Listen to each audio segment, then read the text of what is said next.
Hi there.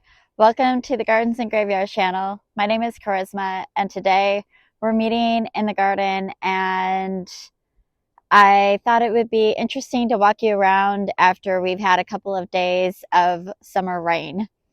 Two things happening. You're going to see me wear sunglasses a lot more and safety glasses whenever I'm in the garden because I have managed to injure my eye again while gardening. This is not my first eye injury, but this one's pretty significant. I've scratched my cornea in two places on my left eye.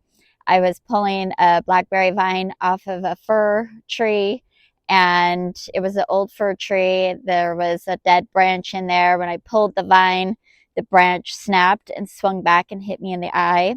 I thought it was just debris for several hours, and I treated it with eye wash and saline and Excedrin and a hot, steamy shower. I took a nap. It was still really painful, so I went to the ER. They gave me some weird eye goop stuff. It's like Neosporin that you squeeze into your eye 3 times a day. It's feeling a lot better. This is day 3, and it's feeling much better, but I'm just going to be a lot more careful with my eyes going forward. So you'll notice that little bit of a change. But it has been raining for 2 days, not like a downpour rain, but just like this heavy, consistent mist. And most of our plants are loving having all the extra moisture, but there's some plants that are just like so over it. They're kind of mad. So I thought I would just kind of walk around the garden and just show you what flowers really hold up to this kind of summer rain, and what flowers maybe I might have to just cut back and call it a loss. We've recently done like an upstairs front yard garden tour and a backyard garden tour, so I'm not going to go flower by flower, but I just want to point out some things that are working and some things that are not working under the rain. So you can see the rose campion is standing up strong and tall, and she is still perfectly happy. And the pearly everlasting, while the flowers do just fine, the foliage has kind of laid down. A little bit of that is from stretching because it's underneath all this privet, but a lot of it is just the weight of the rain. In this container, we have dahlias and zinnias. Now, these are the scabiosa zinnias, and they've been open for quite some time. They open up like this, and then they end up more like this. You can see that their middle part turned kind of brown in the rain. It was a nice vibrant pink before the rains came. The aged yellow one, same kind of thing, not as drastic, but it's, kind of showing its wear. This one is a little bit newer, and it's not showing as much brown. So that's interesting to just see the difference. And I actually think these might be the floret rainbow mixes. And then I've got this dahlia. This one's a little bit older, and this one is a newer one. They tend to be holding up pretty good. They're not flopped over. The Boom Chocolata, looking really good. All her flowers are standing straight up. Go over to this container. Now I've got this dahlia in here. This is a dahlia I grew from seed. This is one of the shooting star dahlias from Floret, one of the seeds from that mix. Gorgeous, big flower, and it was blooming maybe, I want to say 3 or 4 days before the rains came.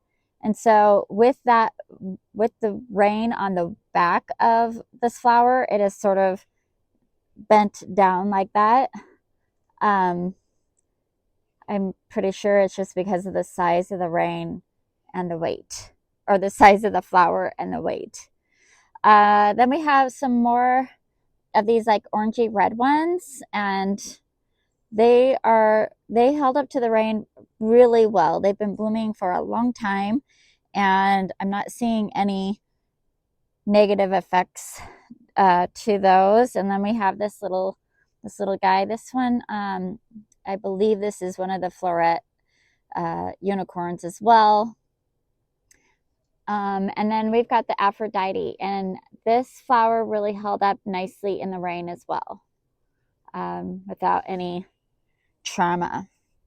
Roses, this rose wasn't blooming, but this rose, all of its petals just kind of got knocked, and the Veronica stands up nicely in the rains. These are the Proven Winner Italian ice roses, and they're the ones that were open all the way just kind of got knocked off. The climbing roses here, they held onto their petals fairly well. I mean, there's a little bit of a mess, not as much carnage as these ones, just kind of like a sprinkling of old petals. But the white flower in the rain ends up kind of looking old and tattered. It gets like all these brown spots on them. Some white varieties will have red spots after. This one I think has some red spots.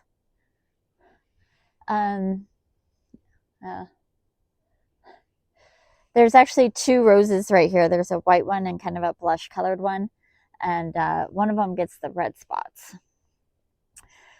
The lilies are just about done blooming in general, but you can see how strong their flower structure is to hold up to all the rain. Hydrangea. The hydrangea, the flowers themselves are okay. A little bit of browning on some of the older ones, which may have already started happening long before. Like this one, clearly was brown. But see, what happens is now that it's all wet, it's like, I don't know, like it wants to be molding now already.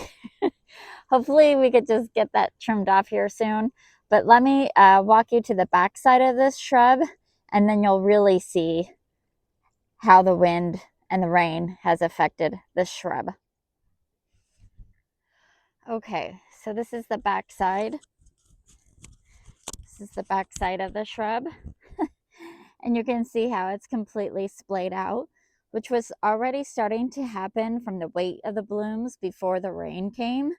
And now it's just like so much worse. So much worse. So we're going to be coming out here in the next day or two and picking a whole lot of these hydrangeas to get them to dry so we can enjoy them for a little bit longer. And this will be a year where I'll have to cut this hydrangea way down low. And we'll talk about that in a video when I do it, about why I'm doing it that way and all that fun stuff. Let's just move over here. I think the only one kind of suffering over here. I'm trying out a microphone, and there's a helicopter flying overhead, so curious about how that's working out. All right, so this is the goat's beard, and you can see how the rain has really kind of done a number on this flower, and even the foliage isn't super happy with this rain. The white flower seems to be doing it slightly better than the red one. In this area, we do have some super petunias. They look fine, don't seem to really be affected. And then we've got some dahlias that are just starting to open. Look at the color on that dahlia. It's so beautiful. But they're nice and strong. The hollyhocks held up pretty well. They're standing upright, and continuing to bloom. More dahlias looking fine. These sunflowers are struggling anyways in this little pot, and I don't know. They don't look super happy. The uh, black-eyed Susans held up really great. Don't see any of those laying down or anything like that. They're looking good on both sides. Again, the super petunias are looking good. The lady's mantle has all fallen down to the ground, and a little bit of this is it was time for me to cut back this lady's mantle anyway. So some of this could just be they were weak because it was time to cut back, not necessarily because the plant is a weak plant under the rain. Oh, we've got a lot of air traffic today. We'll take a look at these dahlias next. So this one just kind of opened since I've been out here. It looks really good. This one was opened up already, and you can see it lost some of its petals, and they're just like falling off super easy. And then this one just opened as well. It looks beautiful. There's a spider in it. You see the little spider in there. But the stems and everything are nice and strong. Then we have these zinnias, look pretty good. Oh, look at that big old garden spider. These rose spiders are crazy. Again, with just sort of that like brown tipping on where the frillier parts of the inside of the flower is. Not the worst, but not the greatest. Let's see if there's anything else over here that's really affected. Surprisingly, the borage, which it's now time to harvest, now they're like, you see the seeds right here, have the seed pods have popped open in the rain, and they are probably self-seeding themselves everywhere. So I'll probably come out here after I'm done with this video and just collect a few seeds for next year and then cut these back, because it's been high time to cut this plant back anyway. I'm actually quite surprised that more of it is not laying down like that one. I'll just throw these seeds in there. I don't mind. Over here we have another really beautiful zinnia. Again, just really strong. The pinks and the reds don't seem to show, these dark pinks and dark reds don't show as much rain damage as some of the lighter colors, which I'm loving. And then this dahlia, this is one plant. All these white flowers, this is all one plant. Look at all of these buds. Just dozens and dozens and dozens of buds. This was the first one to open. It's still going strong, held up to the rain really nicely. And yeah.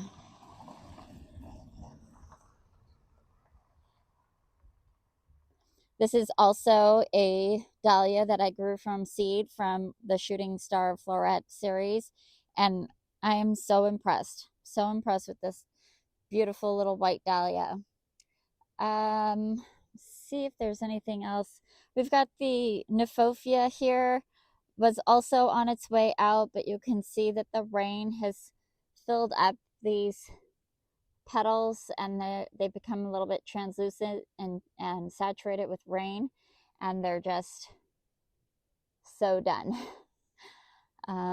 The phlox also, I was expecting to see this because every time it rains, it gets so mad. There's lots of little buds that'll open up, but so much of the rain damage, it just looks so yucky and gross. But if I come in here and gently just clean off these rain damaged ones, um, some of these, not all of them, but a few of them will kind of pop open when it gets sunny again. But you could see how it just turns into nasty mush. Let's go around over here. The sunflowers, the snapdragons held up beautifully in the rain. You can see all the different colors are all just standing upright, 3 feet tall, looking gorgeous. There's a couple of madam butterflies over there that have fallen over. The madam butterflies are like double petaled. They're really thick and heavy anyways. And looks like those probably got saturated and pulled down. Again, zinnias, these are binary giant zinnias, and they held up really well. The calendula looks really good down there. All of the calendula looks pretty strong. Let's see if I can zoom in on the calendula here because I want to walk down there. Yeah, they're looking pretty strong. What I am noticing is my nasturtiums are looking very, very sad. They're just looking sad. I don't know if it's coming across on camera, but we'll walk up there and I'll show you a little bit closer up. Okay, so the nasturtiums, while there's lots of beautiful flowers, they're just looking very droopy and tattered, and they're just, I was already telling Spencer I'm going to be cutting these back, and now they're just turning into yucky mush. So definitely going to be cutting these back in the next day or so. What I didn't show was this mallow. You can see these sticks. Let's go downstairs and I'll show you that mallow.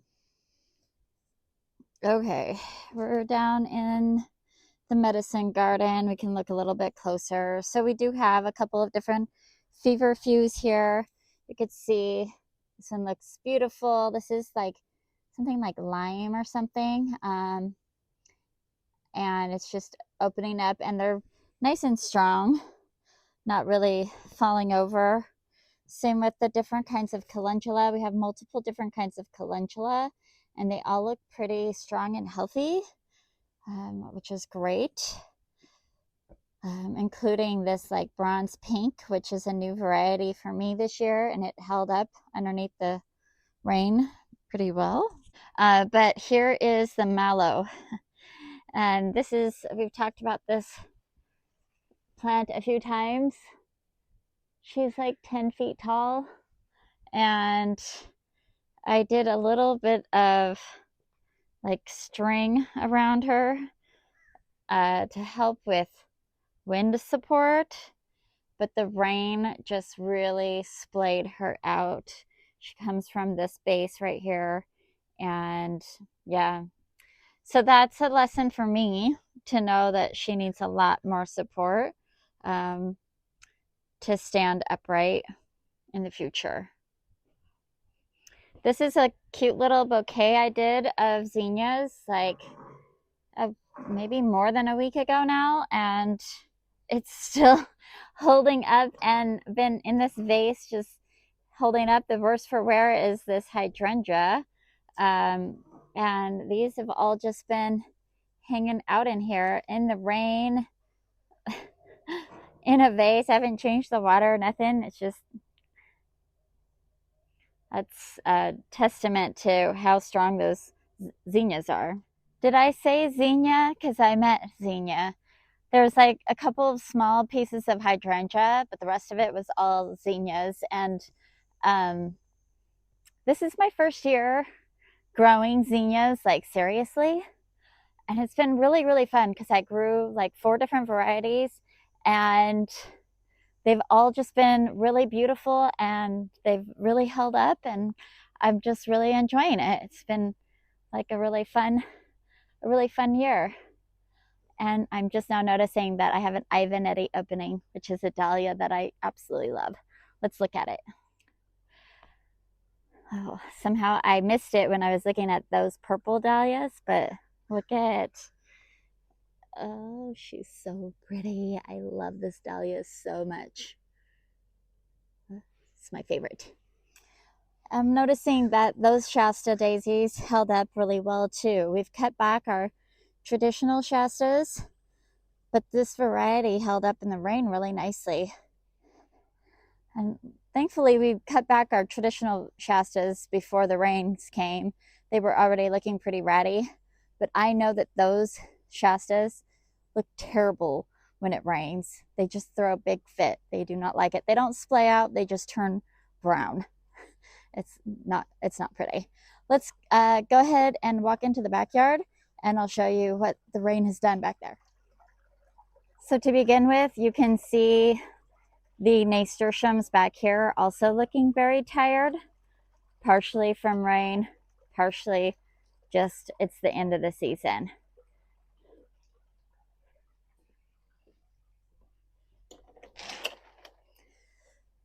Now we come back here, and you can see that the fireweed has all laid down.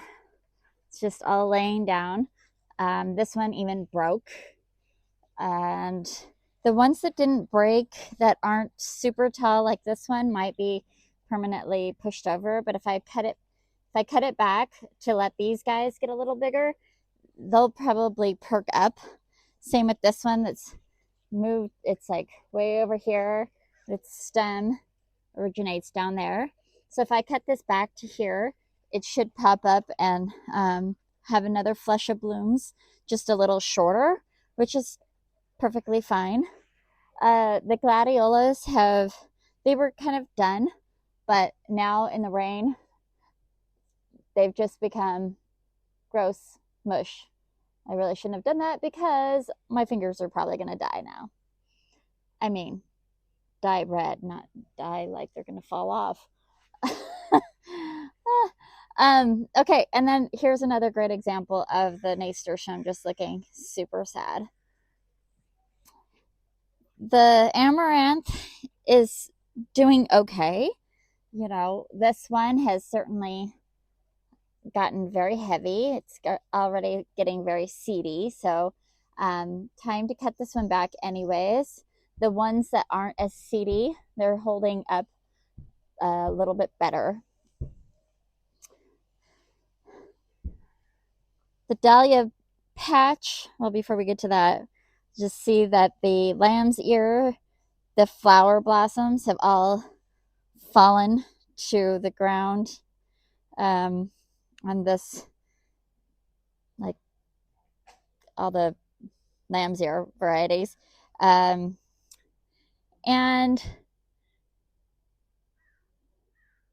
the raspberry seems to be doing just fine. They do start turning a little black and kind of gross, but those are berries that have already been picked, whereas the berries that need to get picked are still holding just strong. The butterfly bush, yeah, totally splayed out. Totally splayed out, and then her blooms get really gross looking. Look at that. Ugh. The branches will probably pop up and perk up with the sun, but the flowers are definitely going to have to get cut back because they just turn kind of moldy and gross. Anything else back here? I don't think so.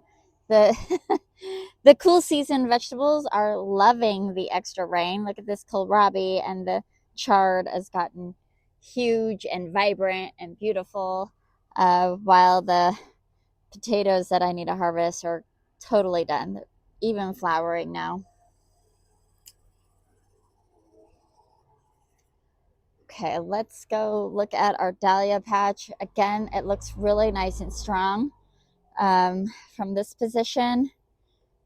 It's just looking so beautiful. There's so many beautiful dahlias. And again, these are all dahlias from one seed packet from the Floret Shooting Stars seeds. Hello, Mr. B. Really fun. Loving these really dark ones. Well, they all look really nice and strong. I'm not seeing any falling over, which is great. And the greenhouse should be fine. Again, the Snapdragon is just nice and strong. Lupin, pretty strong. Even this really super tall dahlia there in the middle, the purple one right here, these are all one plant. And even the one that's super tall up there is not flopped over, which makes me super happy to see. In this bed, we did have a Snapdragon fall over. Okay, you can just sort of tuck it there. But then, if you can see this business, this is a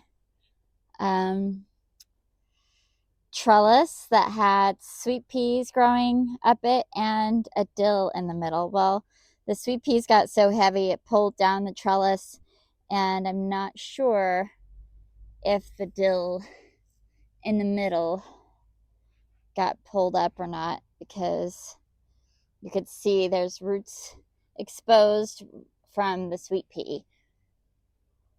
Or if the dill even could have gotten broken, who knows. So it smells good though. I might need an extra set of hands actually to, let's just lay it back down. Makes me sad because it landed on a butterfly bush, a baby butterfly bush. It landed on Cosmos. It landed on Vermillionaire and some of the bee balm. So we'll see what kind of damage it did when Spencer's able to help pick it up with me. We'll probably just go ahead and cut all those sweet peas down. Hopefully salvage the dill. Yeah, fun. The crocosmia, which has been leaning over this rhododendron anyways, is just even worse now with the rain.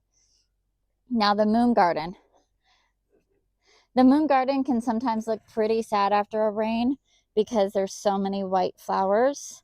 And white flowers tend to get brown and yucky. So you can see this is the Mini Vista white and just brown edges and yucky looking flowers.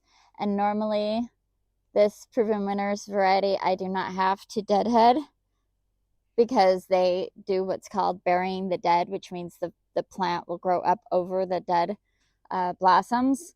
But in this case, I'll probably come through and pick off all the damaged flowers because it's not going to grow quickly enough to cover those up.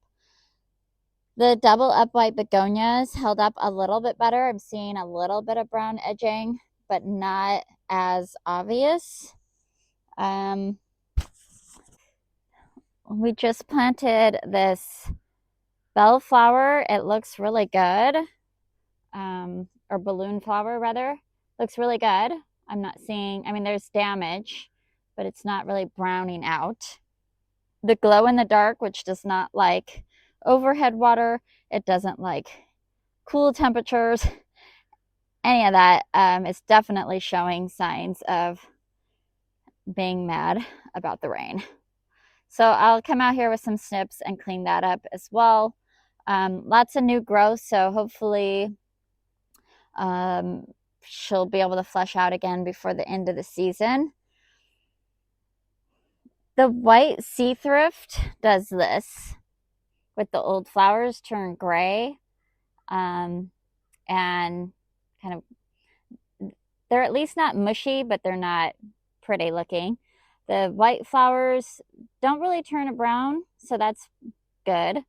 This is a sun patient, looking really good, holds up in the rain. Again, the begonia looks really nice.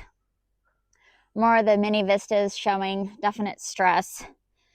Over here we have some more zinnias and calendula, looking okay. The pincushion flowers, the ones that are new and open, look really nice. The ones that were done are gross and moldy, so that's fun. And I'm still waiting for my cafe au lait to open up. And then this one just opened. Oh, it's so pretty. Oh, that's a beautiful dahlia. I can't remember what it's called. It's really pretty. I love this iridescent kind of color and purpley red. Oh, it's beautiful. All right. I think we do have the Black Prince snapdragons. They really did hold up nicely as well, just like all the snapdragons everywhere did. Kind of repeat flowers everywhere in here as far as the hanging baskets go, and the hostas are all perked up because they love all that cool weather and moisture. And I was laughing because all of my lawn daisies are starting to pop open, and this is usually something that opens up in the spring, but it's kind of feeling like spring to them right now, so that'll be a nice little fun display here soon. My next, I don't know, next 24 hours, I'm sure.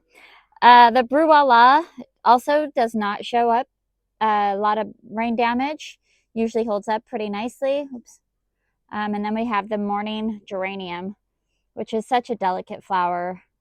Sometimes it does show a little stress, but then we've got this, what is this, a weeping begonia. It definitely shows water damage. Does not like that saturated water business going on. So I'll have to come in here and clean her up, get rid of all that slimy brown growth, or old blooms rather. Pretty easy to clean up, but just needs to be done. The white geraniums, the standard geraniums, kind of do the same thing. Just have this yucky brown going on. I'm glad to see that. So this got a little bit of damage. It's interesting. Not sure what that is. See how that did that. Let's see how that did that. It's kind of weird. But this one held up really nicely. Okay.